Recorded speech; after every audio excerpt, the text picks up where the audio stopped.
Letter of conveyance concerning report of the committee on historical basis, involvements, and validity of the October 22nd, 1844 position. To the officers and General Conference Committee, in submitting to our appointing body the accompanying report of the Special Research Committee on the October 22nd, 1844 date and related dates, we would respectfully present a sketch of the field that has had to be covered, the methods employed, and the results accruing, together with their supporting reasons and substantiating facts. Before doing so, however, a word as to the committee itself may be in order. Its personal, organization, and assignment of research responsibility. Number 1, the committee. The personnel of the committee as appointed was as follows: L. E. Froome, Chairman; L. H. Wood, W. H. Tisdale, M. E. Kern, A. W. Werlein, M. L. Andreessen, and F. C. Gilbert. Upon organization, L. H. Wood was chosen secretary, and upon request by our committee, authorization was received for Miss Grace Amadon to join us as a collaborator, thus making 8 in all. Definite division of responsibility in research assignment was then made, and frequent meetings of the committee for the hearing, study, and criticism of the reports of the 3 special investigators, L. H. Wood, Grace Amadon, and L. E. Froome, have kept the committee in constant touch with each step of our study during the 5 months of intensive research required. Number 2, the problem. The problem before us, that of determining why and how the Adventists of 1844 ultimately fixed with certainty upon the precise day, October 22nd, as the exact terminus of the 2300 years, and of evaluating the soundness of their reasoning and evidence, was not as simple as might at first be presumed. It necessitated, first of all, the reassembling of the entire historical picture through compassing the entire Millerite literature. This revealed the progressive steps taken by the Millerite leaders over a series of years, steps which led ultimately to the well-known conclusions reached in the autumnal month of 1844. Our quest involved the reading of the many authorities cited or alluded to by the Miller scholars, and which were really the determining factors in their conclusions. Incidentally, there was deeper and wider scholarship among the Millerite editors and writers than most of us have been aware, a scholarship of which we may well be proud. This has in turn necessitated securing source materials from widely separated lands and in various languages. We have been successful, we are happy to report, in finding practically all the sources. Our problem made necessary the establishment independently of the validity of the key positions taken in 1844. For example, the Kiriite reckoning in reference to the Hebrew calendar constituted the basis for the true beginning of the Jewish sacred year. These same principles governed determination both of the true date of the Passover at the close of Christ's public ministry in the midst of the 70th week, and the date of the beginning of the true 7th month in 1844 with its precise 10th day.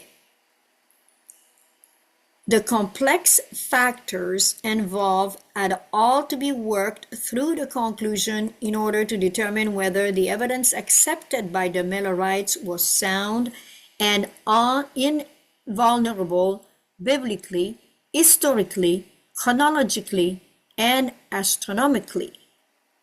In this case, it depended A, upon the correct determining of the true beginning of the sacred year, B, upon locating the true 7th month of that year, and C, upon the correct determination of the true 10th day of that 7th month.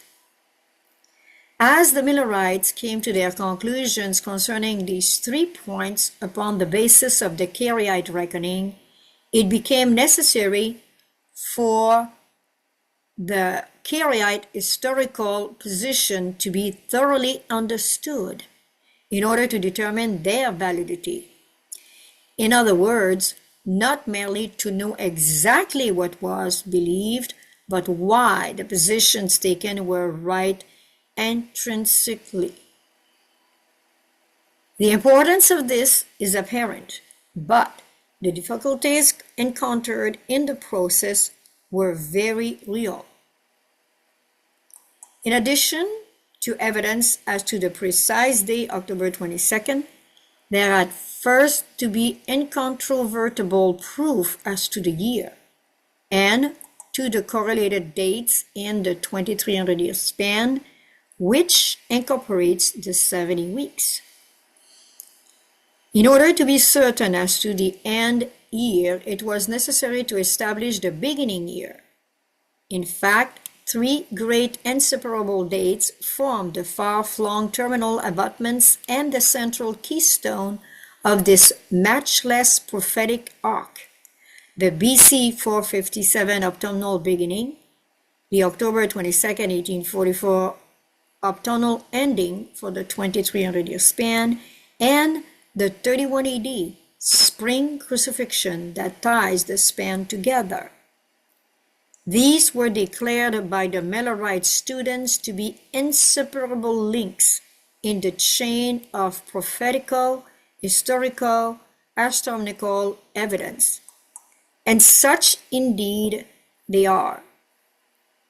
Therefore, number 1, the scientific accuracy of the 457 date has been traced on the basis of a series of synchronizing regnal dates duly attested, both historically and archaeologically, and which have been properly anchored by well-authenticated eclipses. Number 2, the astronomical and calendrical accuracy of the 31 AD spring crucifixion, a position that was assumed at the time of the 7th month movement, and the technically astronomical aspects of the Millerite calculations for 1844 has been carefully worked out.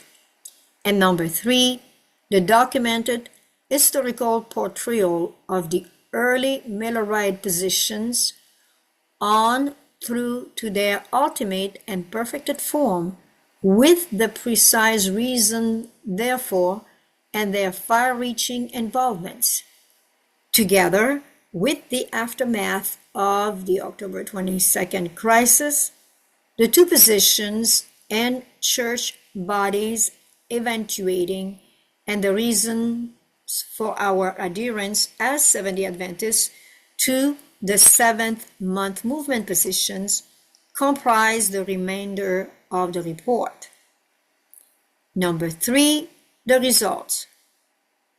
Your committee feels that a threefold cord of evidence has been woven by these historical and scientific studies that is far stronger and may prove of more vital import to this movement in stressful days to come than anyone perhaps realizes at the moment.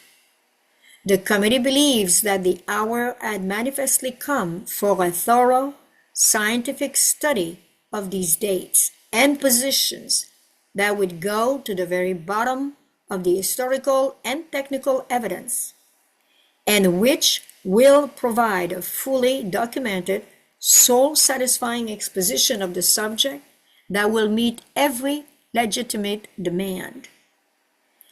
The importance of our task as a movement and the vastness of our commission require just such a presentation.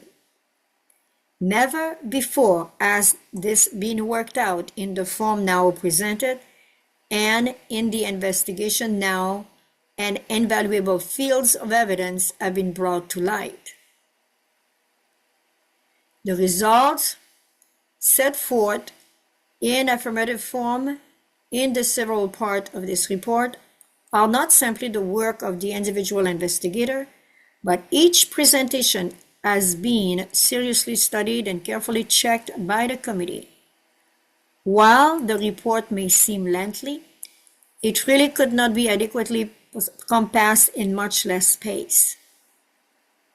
Portions of the report may seem rather technical, but the very nature of our task demanded not only an extensive investigation of historical source materials, but a most careful study of various systems of chronology and of the astronomical reckoning of time, all of which calls for exactness of statement as well as thorough documentation. A series of comprehensive charts, graphs, and diagrams visualize and simplify all three presentations in confirmation of the conclusions offered, while the photostats and other documentary evidence of necessity assembled form a permanent general conference asset. Since the report was designed for ultimate distribution, it was deemed best by our committee to submit it in form suitable for publication if and when accepted. The committee feels especially grateful for the unstinted assistance given by Mr. Glenn Draper, Associate Astronomer at the United States Naval Observatory, or USNO, in checking all astronomical details, and to Ms. Erna Bohm for much valued help in translation. Nor would we fail to mention the earnest pioneering work of J.H. Wirtz in the astronomical field and his urge for a thorough, substantiating investigation. And finally, let it be said that in our researches, we have been deeply conscious of divine providences which we here gratefully acknowledge. Respectfully submitted in behalf of the committee, Ellie Froome, Chairman, Washington, D.C., May 23, 1939.